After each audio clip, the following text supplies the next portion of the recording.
What does it mean to be truly free? This question, as profound as it is perplexing, has sparked debates and contemplations throughout human history. Yet the answer might be closer than we think, hidden within the sacred pages of the Bible.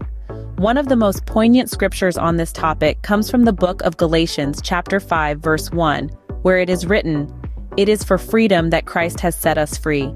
Stand firm then, and do not let yourselves be burdened again by a yoke of slavery."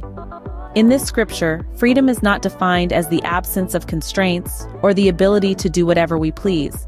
Instead, it is portrayed as liberation from the burdens of sin, guilt, and spiritual death. The chains that bind us are not of this world, but of our own making. Yet, how does one attain this freedom?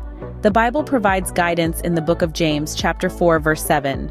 "Submit yourselves then to God, resist the devil, and he will flee from you." Here, we discover that true freedom comes from submission to God. It may seem counterintuitive, but in surrendering our will to the divine, we gain the power to resist the temptations and pitfalls that ensnare us. The book of Romans, chapter 6, verse 18, echoes this sentiment. "You have been set free from sin and have become slaves to righteousness."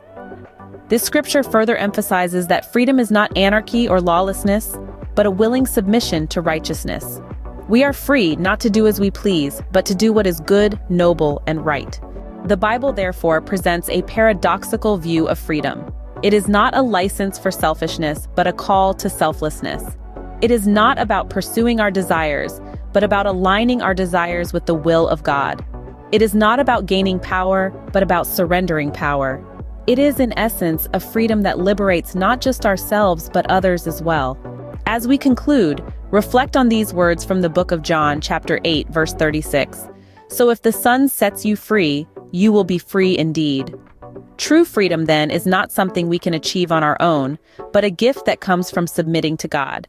So in the light of these truths, we invite you to explore this profound freedom. Ask yourself, what does it mean to submit to God? How can this submission lead to a life of true freedom? Please like, subscribe, and share for more blessings today. By doing so, you will help others discover the power and beauty of living a life of true freedom, as defined by the Bible. Thank you for your time, and may you find the freedom you seek in the loving embrace of God.